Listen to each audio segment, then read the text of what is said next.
di pembelajaran online akuntansi. Nah, kali ini kita akan membahas atau mereview soal-soal untuk penilaian akhir tahun untuk mata pelajaran akuntansi kelas 11 IPS. Nah, untuk topik dari PAT sendiri untuk kelas 11 IPS akuntansi yang terdiri dari buku besar tertentu, kemudian neraca saldo selalu penutupan, dan yang terakhir jangka kembali.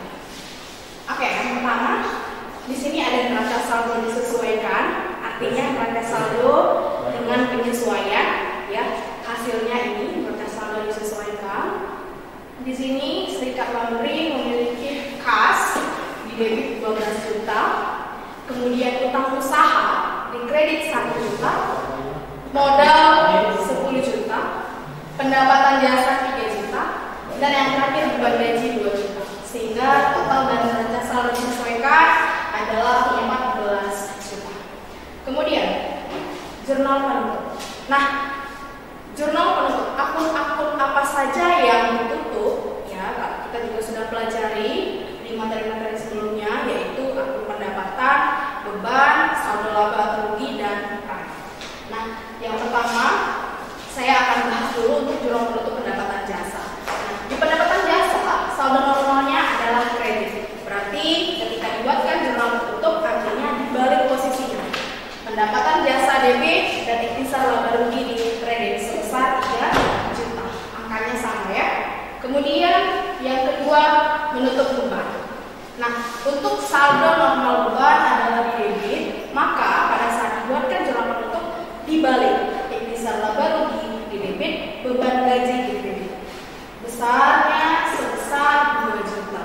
Kemudian yang terakhir ikhtisar laba rugi debit, modal kredit. Nah, untuk yang ini jurnal penutup khusus untuk saldo laba atau rugi. Nah, kebetulan nih pendapatan jasa 3 juta, kemudian ada beban gaji 2 juta, artinya kita mempunyai untung 1 juta. Nah, ketika kita mengalami keuntungan berarti modal kita bertambah. Maka jurnal penutupnya adalah ikhtisar laba rugi debit, modal kredit. Terus bagaimana nih kalau misalnya rugi? Nah, kalau rugi berarti jurnal penutupnya modalnya di debit, ikhtisar laba ruginya di kredit. Besarnya sebesar pendapatan dikurang beban.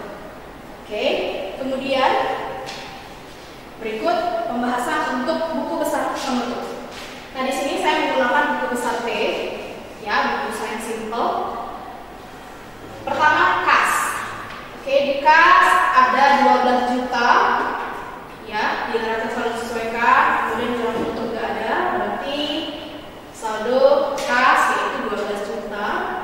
Kemudian kedua utang usaha di neraca saldo disesuaikan ada di kredit 1 juta, kemudian jurnal penutup nihil ya, berarti di utang usaha saldonya 1 juta.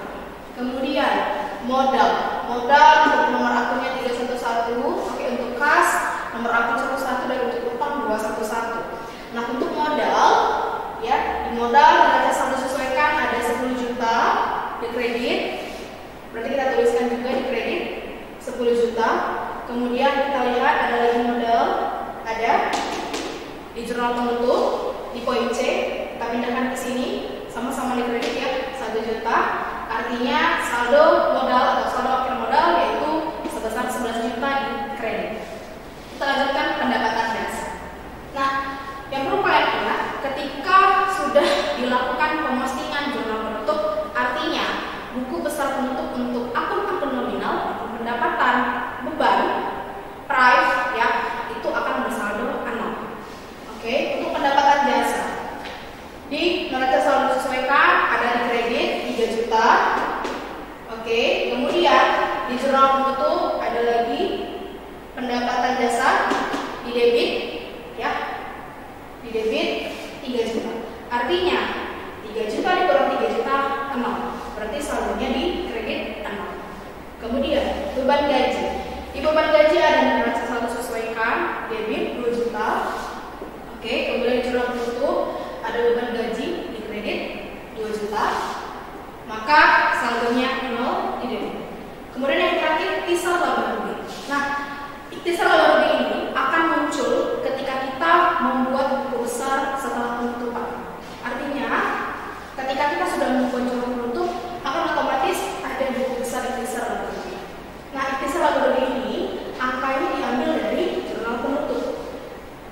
pertama, ikhtisar laba rugi di poin A 3 juta di debit. Kemudian yang kedua 2 juta di debit. Kemudian yang ketiga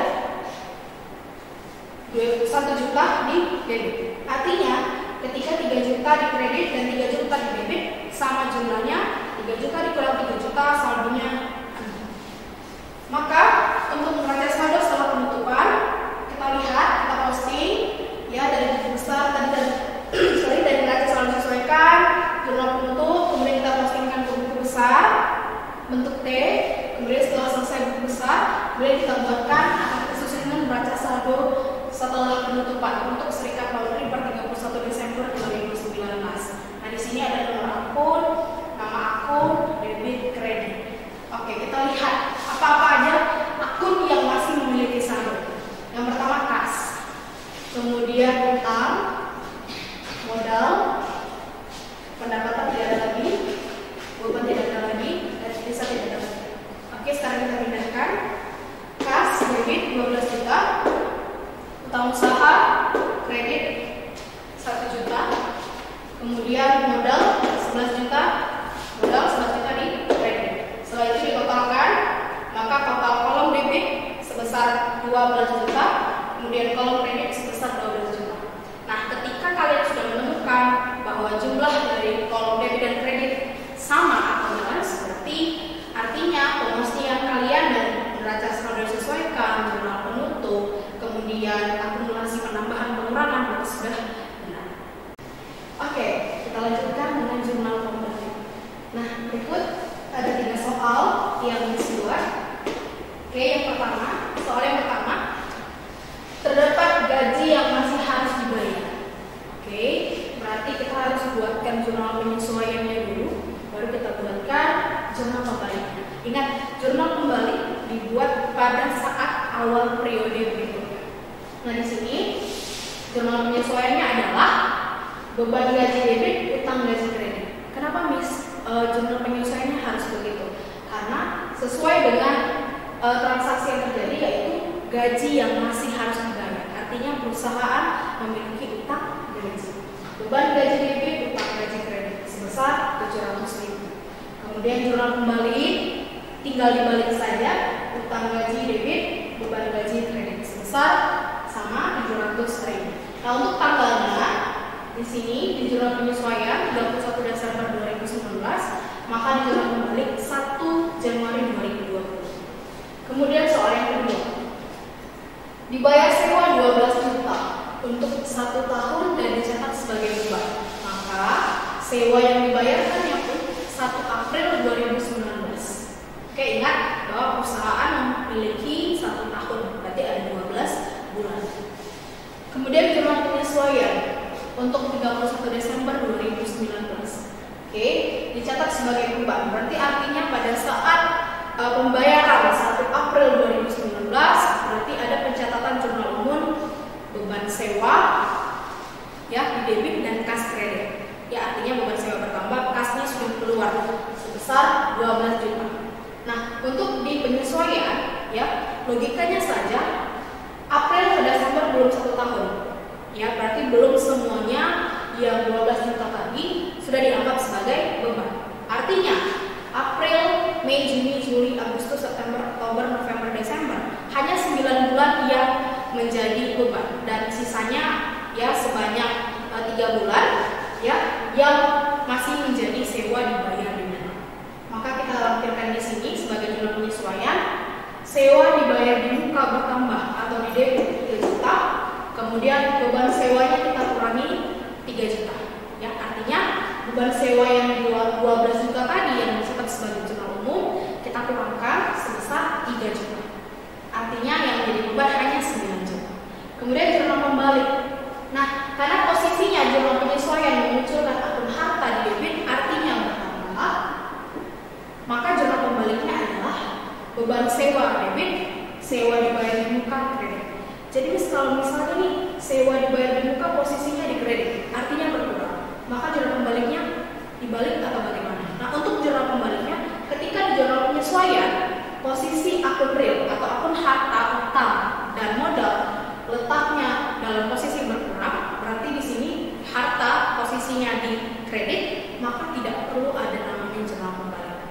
Jadi yang hanya ada jurnal pembalik hanya akun real yang dimunculkan di jurnal penyesuaian yang posisinya bertambah.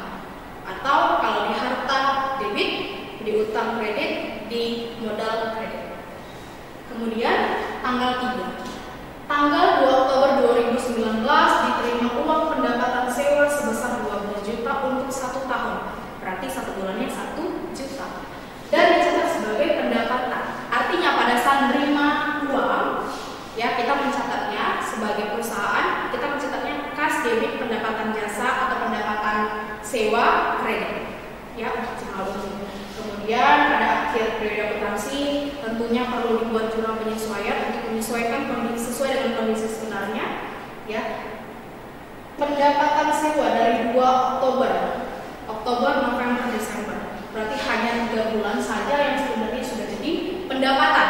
Sisanya ada 9 bulan yang masih menjadi pendapatan diterima di muka atau menjadi utang bagi kita. Karena kita belum kasih fasilitasnya ke pelanggan kita, artinya itu bisa menjadi utang.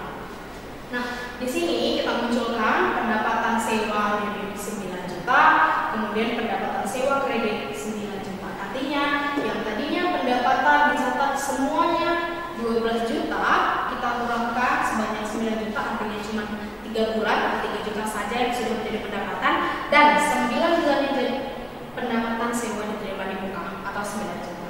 Kemudian jurnal pembaliknya cukup dibalik saja. 1 Januari 2020 pendapatan sewa diterima di muka debit dan pendapatan sewa kredit dengan angka yang sama 9 juta. Terus Miss, kalau misalnya di jurnal penyesuaian yang posisinya pendapatan sewa diterima di muka debit, kemudian pendapatan sewa kredit, maka jurnal pembaliknya bagaimana? Untuk jurnal pembaliknya tidak ada jurnal pembalik.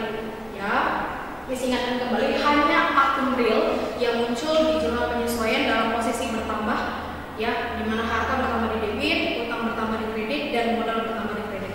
Nah, selain itu, jika posisi di jurnal penyesuaian akun real posisinya seperti ini, utang normalnya bertambah di debit, di kredit, ya, maka ada jurnal pembaliknya.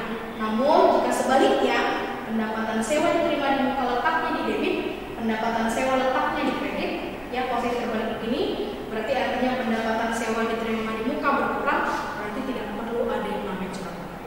Oke, sekian pembahasan soal untuk review penilaian